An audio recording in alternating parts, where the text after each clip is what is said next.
G. 스패포드라고 하는 분이 있었습니다. 이름이 좀 어렵나요? 그냥 스패포드가 있었어요.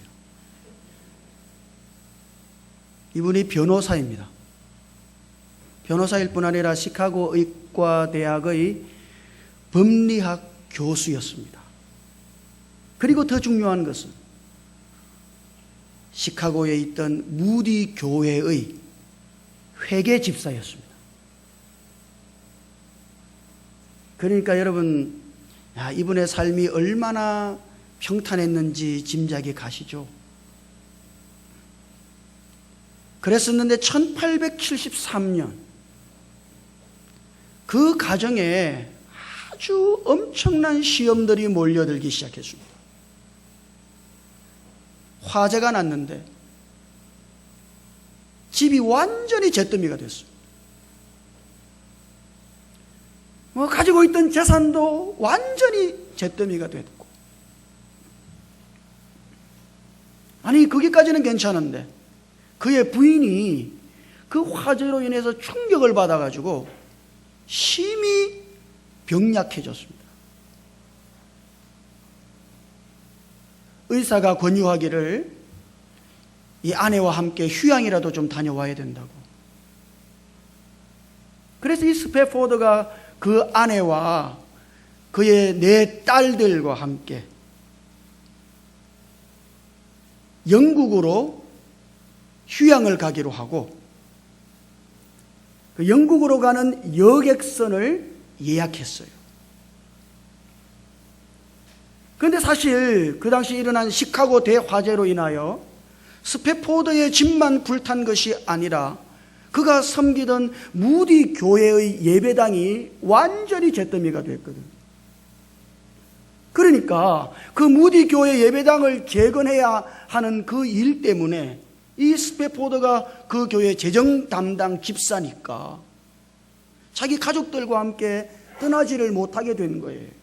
그래서 할 수 없이 아내와 네 딸을 먼저 그 여객선에 태워서 영국으로 떠나보내고 자기는 이 재정의 일을 좀 더 처리한 다음 나중에 영국으로 가겠다고 그렇게 약속을 하고 가족들을 먼저 영국으로 보냈습니다. 여객선이 일주일 동안 아주 순항을 하면서 대서양을 건너고 있었는데 일주일이 지난 어느 새벽 2시에 이 여객선이 영국 선적의 철갑선인 로키안이라고 하는 배하고 정면으로 새벽에 충돌을 했어요. 그 배에 타고 있던 266명의 승객들과 함께 그 배가 침몰하기 시작했습니다. 이 스패포드의 부인이 얼마나 다급했겠어요. 그 딸 4명 데리고 갑판 위에서 침몰하는 배 갑판 위에서 간절히 기도하고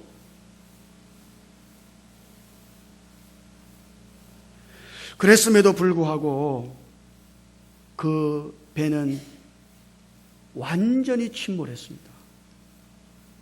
다행히 이 스패포드의 부인은 기절한 채로 구조대에 의해서 익사 직전에 구조됐어요.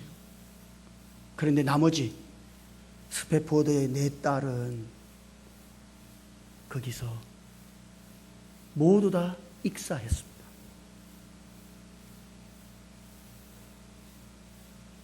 (9일이) 지난 다음 이 스패포드 부인이 웨일스에 있는 카디프라고 하는 곳에 도착해가지고 자기 남편에게 전보를 보냈어요. 영어로 saved alone, 혼자 구조됐습니다. 아니 이 소식을 들은 스패포드의 마음이 어땠을까요? 무디 교회 성도들이 찾아와가지고 위로하기 시작했어요.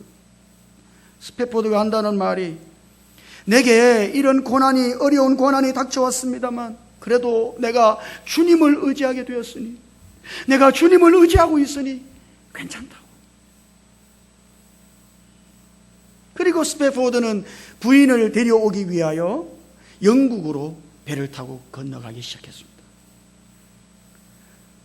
이 스패포드가 탄 배가 대서양 그 비극이 일어난 사고 지점에 이르렀을 때 스패포드가 그 배에서 얼마나 큰 아픔과 슬픔으로 하나님 앞에 기도했는지 몰라요. 한참을 하나님 앞에 울부짖으며 기도했는데 그 새벽 3시경 되었을 때 이 스패포드의 마음속에 세상이 알 수 없는, 자기가 이전까지 누려보지 못했던 평안이 강물처럼 자기 안에서 솟구치는 것을 경험했습니다. 그리고 너무너무 놀라운 평안을 경험하게 되어서 자기가 종이를 꺼내어서 자기의 그 평안을 글로써 적기 시작했어요. 그 글의 내용이 이렇습니다. 내 평생에 가는 길 순탄하여 늘 잔잔한 강 같든지 큰 풍파로 무섭고 어렵든지 나의 영혼은 늘 편하다. 우리가 부르고 있는 찬송가 413장이 그 스패포드가 작사한 찬송입니다. 그는 이 노래를 유명한 작곡가인 블리스에게 주면서 곡을 붙여달라고. 그래서 탄생한 곡이 내 평생에 가는 길이라는 413장 찬송이에요. 여러분 어떻습니까? 이 스패포드가 당한 시험을 한번 생각해 볼까요? 어느 누구도 예상하지 못했어요. 예기치 못했습니다. 어느 순간 그 모든 시험이 스패포드를 향해 달려온 것이에요.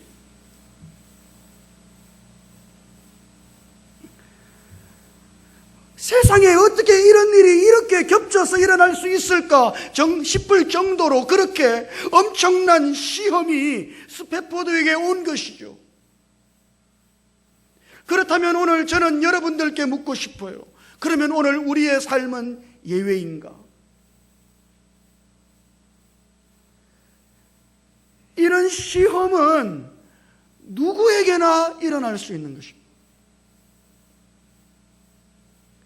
그 크기에 있어서 그 정도에 있어서의 차이는 있겠습니다만 이 땅을 살아가는 우리 모두에게 이와 같은 시험은 예외가 아닌 것이죠. 그래서 하나님께서는 야고보를 통하여 너희가 여러 가지 시험을 당하거든. 거기 여러 가지라고 하는 말은 각양각색의 그런 이야기입니다. 아주 컬러풀한 거 있잖아요. 색깔이 다 들어있어요. 총 천연색이에요. 그런 각양각색의 시험을 경험한다고. 정도의 차이는 있고 상황에 따라서 다르겠습니다만 어느 누구도 예외 없이 이와 같은 각양각색의 시험을 당하게 된다고.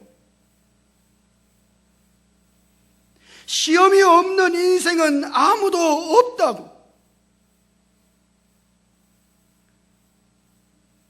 여러분 오늘 이것이 우리의 현실 아닙니까? 오늘 우리 중 누구도 나는 예외입니다. 나에게는 그딴 거 없습니다. 그렇게 말할 사람이 어디 있어요? 우리 모두는 이런 각양각색의 시험 속에 있는 것입니다. 또 여기 여러 가지 시험을 당하거든. 여기 당한다는 이 말은 사실 떨어진다는 이야기입니다. 그래서 영어 성경을 읽어보면 이 말을 폴이라고 번역해 놓은 것을 읽어볼 수 있어요. 여러 가지 시험 속으로 확 떨어지는 것이죠. 예기치 못한 순간에 갑작스럽게 오늘 우리들 모두는 이와 같은 여러 가지 시험 속으로 떨어지게 되는 것이죠. 너희가 여러 가지 시험 속으로 갑작스럽게 떨어지거든. 지금 야고보가 그렇게 말씀하고 있는 것입니다. 그러면 또 여기 한 가지 더. 여기 여러 가지 시험에 갑작스럽게 떨어지거든. 이 말은 사실 만약 오늘 여러분들의 삶에 이와 같은 시험이 일어나거든, 이런 가정법이 아니에요. 가정법적인 상황이 아니라 이 말입니다. 그래서 영어 성경에는 이 말을 if라고 하는 말로 번역해 놓지 않았어요. 예? 만약에 이런 일이 일어나거든, 이런 뜻이 아닙니다. 영어 성경을 읽어보면 when이라고 번역했어요. 여러 가지 이런 시험 속으로 떨어질 때에 그렇다 이 말이죠. 이 말은 뭡니까?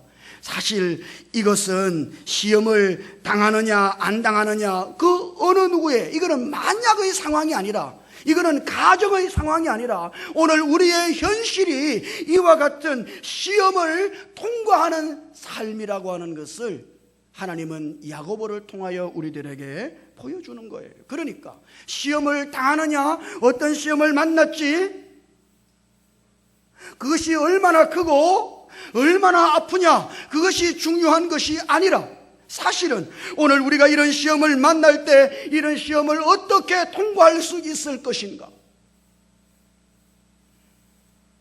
오늘 우리의 인생에 막닥뜨리는 그 모든 시험을 우리가 어떻게 통과할 것인가, 이것만 중요한 것입니다. 어떻게 통과해야 될까요? 가장 중요한 것은 이것입니다. 이 시험 속에 담겨져 있는 가장 중요한 원칙을 붙잡는 것이에요. 이 시험 속에 담고 있는 가장 중요한 원리를 붙잡는 것입니다. 그 원리가 뭐예요? 지금 야고보가 이렇게 말하잖아요. 이는 너희로 온전하고 구비하여 조금도 부족함이 없게 하려 함이라.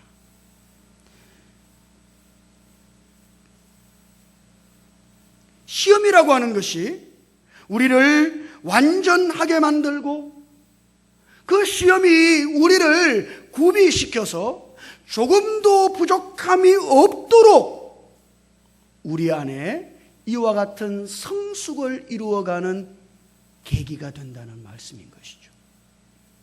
이것이 시험 속에 있는 가장 중요한 원칙이에요. 여러분, 그 시험은 왜 왔을까요? 예? 그것은 우리를 성숙시키는 기회인 것입니다. 왜 우리는 필연적으로 이 땅에서 시험을 경험하도록 하나님이 우리의 삶을 배려하셨을까요? 그것은 그 시험이 우리를 성숙해 하시려고 하는 하나님의 손길이기 때문에 그런 것이에요. 여러분이 어떤 시험을 만나든지 이 중요한 한 가지 원칙을 붙잡고 있어야만 합니다. 이 시험이 왜 왔어요? 예, 이 시험은 나를 성숙해 하려는 하나의 기회인 것이며 하나님의 배려이며 사실은 하나님의 손길인 것이죠. 그러면 여기서 우리가 이런 질문을 던져야 돼요. 성숙해 되는 것은 과연 무엇입니까? 우리는 흔히 구원은 믿음으로 받는다고 생각합니다. 맞습니까? 예? 믿지 않고 구원받을 수 있어요? 누구든지 그리스도를 믿어야 구원받는 것이죠. 믿음으로 받는 거예요. 그러면 성숙은 어떻게 이루어갈까요? 그 다음에 사람들은 대부분 성숙이라고 할 때 이것은 돌을 닦는 것이라고 생각합니다. 이것이 일반적인, 우리 대부분의 그리스도인들이 가지고 있는 관념이에요. 그래서 시험이 딱 옵니다. 그러면 어떻게 해요? 주먹을 꽉 쥐고 참아야 하느니라. 예? 내가 참아야 된다고. 마치 도 닦는 것처럼.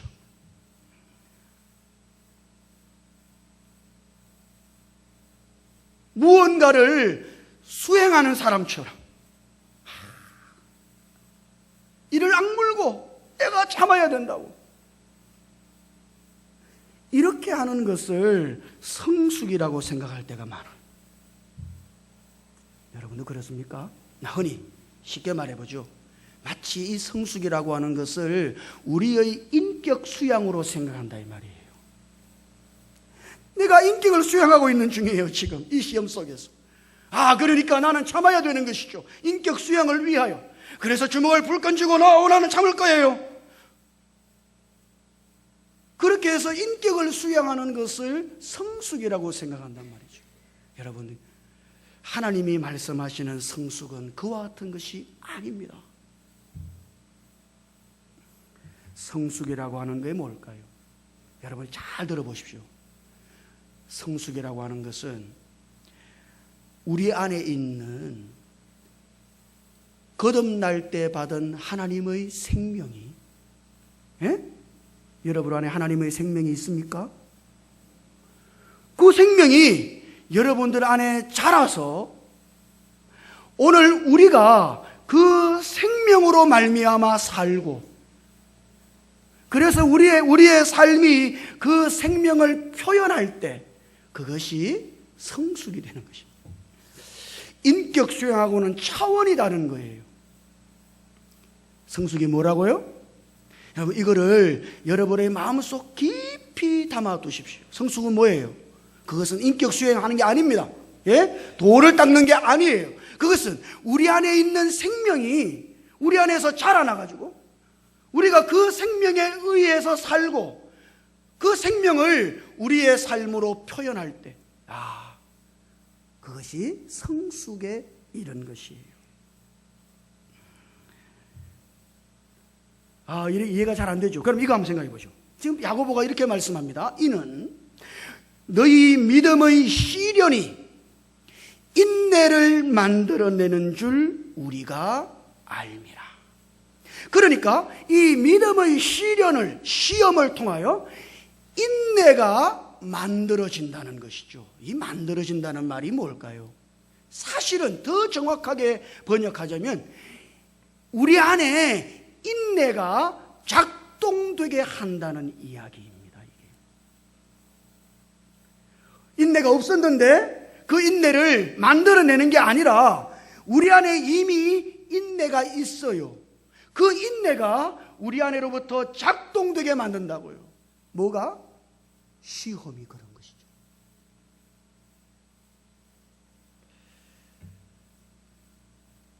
여러분 안에 이미 인내가 있어요. 왜요? 여러분이 거듭날 때 받은 생명은 인내하는 생명이기 때문에 그렇습니다. 그리스도의 삶을 보시죠. 33년 동안의 그리스도의 삶을 한마디로 표현하면 뭘까요? 그분의 삶은 인내인 것이에요. 그러므로 여러분들이 그리스도로 말미암아 받은 그 생명이 사실은 인내하는 생명인 것이에요. 여러분 안에 있는 생명의 특질 중에 가장 두드러진 특질이 뭘까요? 그 생명은 인내하는 생명이라는 것입니다. 우리 안에 이미 그 생명이 있어요. 그러나 그 생명이 시련 속에 있을 때, 여러분들이 시험을 당할 때 여러분 안에 있는 그 생명이 작동하기 시작해서 여러분 안에 있는 그 생명으로 말미암은 인내가 여러분들의 삶 속으로 흘러나오게 되는 것이죠. 이것이 그리스도인의 성숙인 것입니다. 아직 이해가 잘 안 되죠? 그러면 이런 이야기를 한번 들어보세요. 중국에 문화혁명이 일어났을 때 그 중국 공산당이 중국에 있는 그리스도인들을 완전히 처단하기 시작했습니다. 그러니까 중국에 들어와 있던 여러 선교사들이 자기의 나라로 이제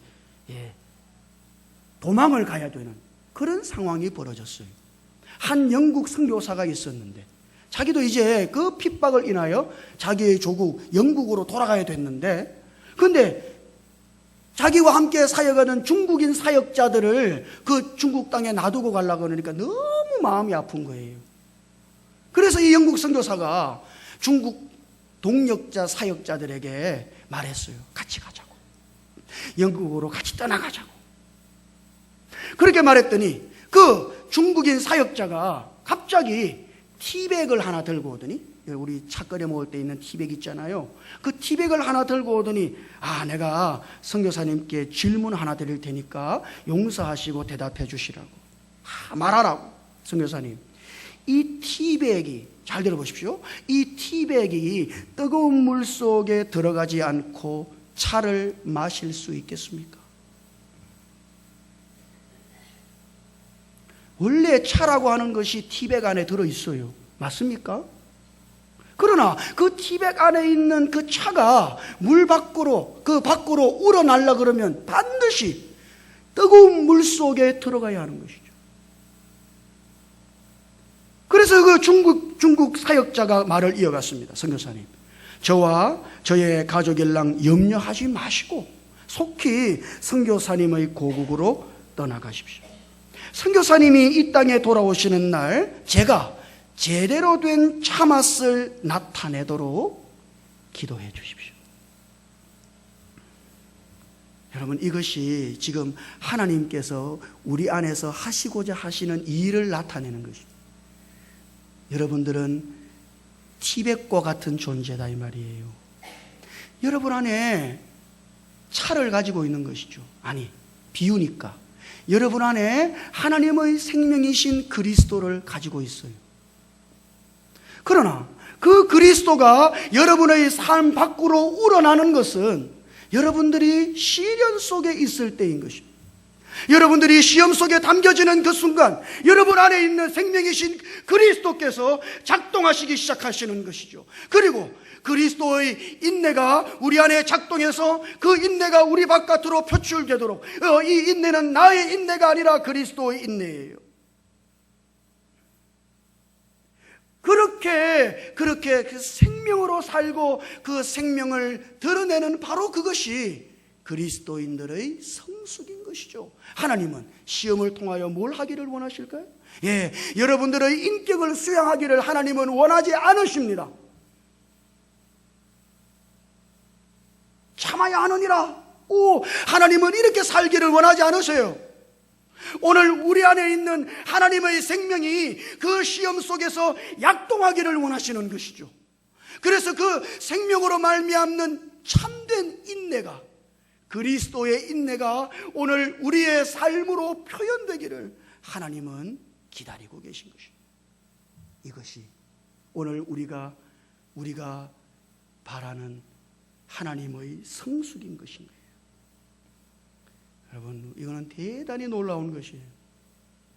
빌립보서 3장 10절을 읽어보면 거기 사도 바울이 아주 놀라운 고백을 하고 있는 것을 읽어볼 수 있어요. 한번 같이 읽어볼까요? 이거 시작. 내가 그리스도와 그 부활의 권능과 그 고난의 참여함을 알고자 하여 그의 죽으심을 본받아. 사도 바울의 편지를 읽어보면 말이죠, 말은 다 아는 말입니다. 여러분, 방금 3장 10절을 읽었습니다만 거기 모르는 낱말은 하나도 없어요. 그러나 딱 읽고 나면 무엇을 읽었는지 잘 몰라. 이게 무슨 뜻인지는 잘 몰라. 왜냐 그러면 이것이 사도 바울의 체험이기 때문에 그런 거예요. 우리는 이와 같은 체험을 안 해봤어요. 그러니까 이게 어떤 상황인지를 모르는 거죠. 지금 사도 바울이 뭐라고 말하고 있는 거예요? 나는 그리스도의 그 고난에 참여함을 알고 싶습니다. 여기 참여한다는 말은 사실 교통한다는 이야기예요. 그러니까 나는 그리스도와 그 고난의 교통을 알기를 원합니다. 사도 바울은 지금 이렇게 말하고 있는 것이죠. 그러니까 우리가 고난 속에 있을 때 그 고난으로 말미암아 여러분 안에 살아계신 그리스도와 여러분들이 교통하게 되는 것이죠. 그 고난이 오늘 우리들로 하여금 그리스도와 우리를 교통하게 만든다 이 말이에요. 그래서 우리 안에 계신 생명이신 그리스도가 그 교통을 통하여 우리의 밖으로 우러나오도록, 그래서 그 고난 속에 있을 때 우리가 하고 있는 이 인내는 나의 인내가 아니라 내 안에 계신 그리스도의 인내가 우러난 것이며, 내가 이 시험 속에서 겸손하다면 이 겸손은 나의 겸손이 아니라 내 안에 계신 그리스도의 생명의 겸손인 것이며, 내가 이 시험 속에서 온유하다면 이것은 나의 온유가 아니라 내 안에 계신 그리스도의 온유가 되는 것이죠. 그렇게 되도록 고난 속에 있을 때 그리스도와 교통하고 오늘 우리의 마음을 그리스도께로 돌이켜서 그리스도를 앙망하고 그리스도를 바라보고 그리스도와 교통하면 그리스도께서 우리 안에서 흘러나오시고 우리를 적시셔서 그 다음에 우리의 삶이 그리스도의 인내가 되게 하시고, 마치 이제 내가 사는 것이 아니라 내 안에 그리스도께서 사신 것처럼 그렇게 우리의 삶이 그리스도를 나타내게 되는 것이죠. 이런 걸 뭐라 그래요? 이것을 성숙이라고 말하는 것입니다. 하나님의 이 시험 속에 담겨져 있는 하나님의 뜻은 대단히 비밀하고 놀라운 거예요. 그러므로 여러분들이 시험 속에 있을 때, 그 어떤 시험이든지 간에 여러분이 시험 속에 있을 때 여러분은 반드시 여러분 안에 계신 그리스도를 주의해야 하는 것이에요. 그 시험 속에 있을 때 여러분들은 여러분들 안에 계신 그리스도께로 여러분들의 마음을 돌이켜야 하는 거예요. 자, 그렇게 말씀한다. 사도 야고보는 지금 대단히 중요한 요청을 시험 속에 있는 사람들에게 하고 있음을 볼 수가 있어요. 5절 한번 읽어보죠. 이거 5절을 시작. 너희 중에 누구든지 지혜가 부족하거든 모든 사람에게 후히 주시고 꾸짖지 아니하시는 하나님께 구하라. 그리하면 주시리라. 여러분 이 야고보의 메시지는 대단히 놀라운 거예요. 시험 속에 있어요? 그러면 여러분은 여러분의 지혜가 부족한 것을 알고 그 부족한 지혜를 인하여 하나님께 기도해야 합니다. 그리한다면 후히 주시고 꾸짖지 아니하시는 하나님께서 반드시 주실 것입니다. 시험 속에 있을 때 지혜의 부족을 알아야 한다고요. 내가 지혜가 부족하다고. 그리고 그 지혜를 하나님께 구해야 한다고요. 그러면 여기 지혜라고 하는 것은 과연 무엇일까요? 여러분, 지혜는 뭡니까? 여기서 말하는 지혜는 일종의 처세술이 아닙니다. 예? 일종의 시험을 이기는 어떤 방법 같은 거, 그런 거 아닙니다.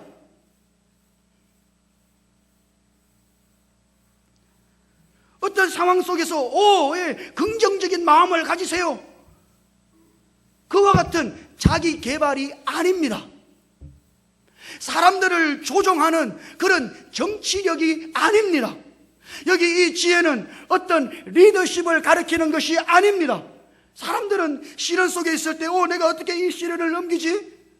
그리고 하나님, 내가 이 시련을 넘길 수 있도록 이런 방법도 주시고 이런 비책도 주시고 이런 처세술도 주시고, 사람들은 이렇게 생각합니다만, 여러분 정말 그럴 것 같으면 사도 야고보는 그러면 지혜가 부족하기 때문에 여러분들은 처세술에 관한 책을 읽어야 합니다. 여러분들의 정치력이 향상되도록 그런 정치력을 키우는 책을 읽어야만 합니다. 여러분들이 긍정적인 마음을 갖도록 긍정적인 자기개발서를 읽어야 합니다. 사도 야고보는 그렇게 말한 것이 아니라 지혜가 부족해요? 그러면 하나님께 구하세요. 그러면 하나님이 지혜를 후히 주실 것입니다. 그렇게 말하고 있다 이 말이에요. 그러니까 여기 지혜는 우리가 생각하는 그런 거 아닙니다. 예? 여기 지혜라고 하는 거는 뭘까요? 여러분, 이 야고보의 표현은 대단히 놀라운 것입니다. 여기 지혜라고 하는 것은 사실은 우리의 생명이신 그리스도를 가리키는 것이죠. 저는 찬양할 때마다 대단히 놀라요. 그 찬양 속에서 그리스도를, 주님을 찬양할 때 주님이 얼마나 많은 것이 되시는 줄 몰라요. 주님은 나의 목자이시며 주님은 나를 지키시는 분이시고 주님은 나의 피난처이시며 주님이 얼마나 많은 것이 되는지 몰라요. 우리의 모든 방면에 주님은 우리의 모든 것이 되시죠.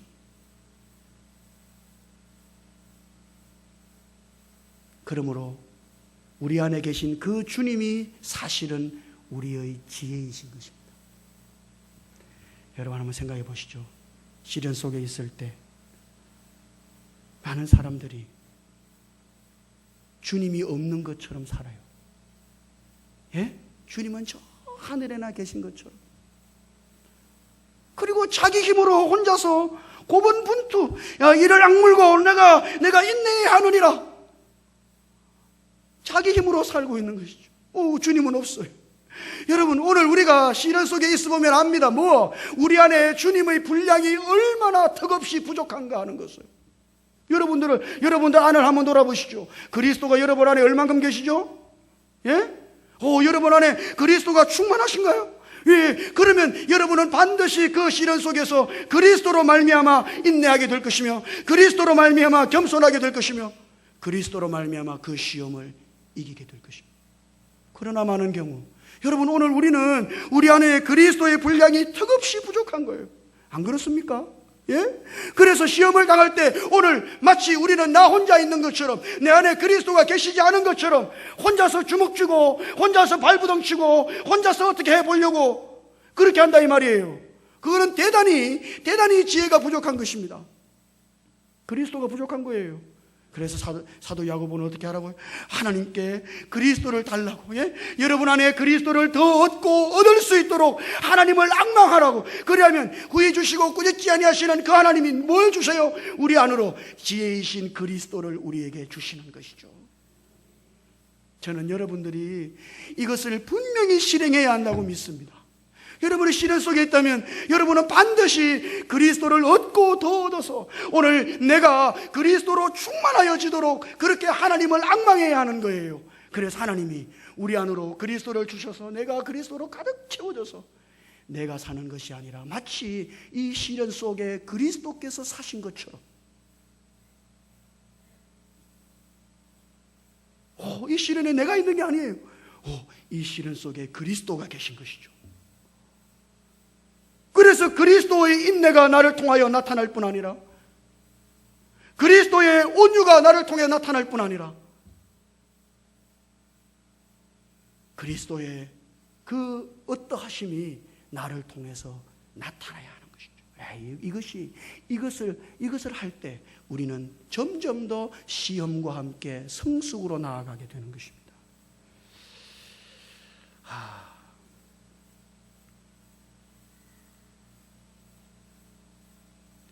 그리고 지금 야고보는 한 가지 더, 지금 이 11절까지를 우리가 읽었습니다만, 야고보는 낮은 형제는 자기의 높음을 자랑하고 부한 자는 자기의 낮아짐을 자랑하라고. 이 낮은 형제라고 하는 것은 가난한 사람을 말하는 거예요. 부한 형제는 잘 사는 사람 말하는 거예요. 가난하기도 하고 어떤 사람은 부하기도 한 것이죠. 여러분이 어떤 시험 속에 있든지 여러분들은 여러분들의 환경을 신뢰해서는 안 됩니다. 여러분들의 그 환경을 봐서는 안 돼요.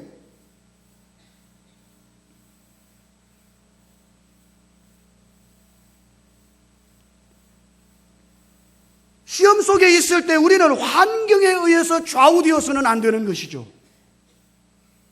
그래서 사도 바울은 놀랍게도 빌립보서 4장 12절에서 우리들에게 대단히 놀라운 메시지를 주고 있어요. 이거 한번 같이 읽어보죠. 4장 12절 시작. 나는 비천에 처할 줄도 알고 풍부에 처할 줄도 알아 모든 일 곧 배부름과 배고픔과 풍부와 궁핍에도 처할 줄 아는 일체의 비결을 배웠노라. 사도 바울이 그래요. 나는 비천에 처할 줄도 압니다. 나는 극도의 가난함 속에 있어도 괜찮아요. 아니 반대로 나는 극도의 부유함 속에 있어서 나는 괜찮습니다. 나는 배고파도 괜찮고 배불러도 괜찮아요. 왜요? 일체의 비결을 배웠기 때문에. 여기 일체의 비결은 뭡니까? 여러분들은 이 일체의 비결을 배우기 위하여 학원을 다녀야 될까요? 예? 바울은 어디서 배운 걸까요? 일체의 비결이라고 하는 것이 뭘까요? 사실 이 일체의 비결이 바울 안에 있는 그리스도이신 것이죠. 그리스도가 일체의 비결이에요. 가난에 처해져도 그 가난 속에서 내가 사는 것은 그리스도이신 것이죠. 내가 풍부한 가운데 있어도 내게 사는 것은 바로 그리스도이신 것입니다. 그리스도가 우리의 삶의 일체의 비결, 어떤 상황 속에 있든지 우리는 일체의 비결이신 그리스도께로 가야 하는 것입니다. 사랑하는 성도 여러분, 저는 오늘 여러분들이 이 하나님의 말씀을 아주 소화를 잘 하기를 저는 정말 바라요. 우리는 필연적으로 시험을 당합니다. 아니 진짜 여러분 한번 생각해 보시죠. 어떤 경우에는요, 남편이 아내의 시험입니다. 아우 죽겠어. 아니에요? 아내도 마찬가지예요. 오, 남편 때문에 막 죽겠어. 아니 자식은 안 그렇습니까? 자식 때문에요. 사실은 아니 어떨 때는 옆에 있는 권사님 때문에 내가 힘들다니까. 그 옆에 있는 집사님은 또 나를 얼마나 힘들게. 여러분 사실은 오늘 우리가 이런 시험 속에 있는 거예요. 필연적. 아니 여러분 그것이 크든지 작든지가. 그러나 이런 모든 시험은 사실 어떤 남편에게 아주 고약한 아내가 있어요. 그럼 그 아내는 하나님이 왜 주신 걸까요? 그 시험이 우리를 성숙시키는 계기가 되기 때문에 그렇습니다. 여러분이 시험에 올바르게 반응한다면 여러분들은 그리스도께로 돌아가서 여러분 안에 계신 그리스도를 얻고 더 얻어서 그리스도가 마치 내 안에 사시는 것처럼, 그 아내를 대할 때 내가 대하는 것이 아니라 그리스도께서 그 아내를 대하는 것처럼, 우리의 자식들을 생각할 때 속썩이는 저 자식들, 내가 참아야지 하다가 터집니다 여러분.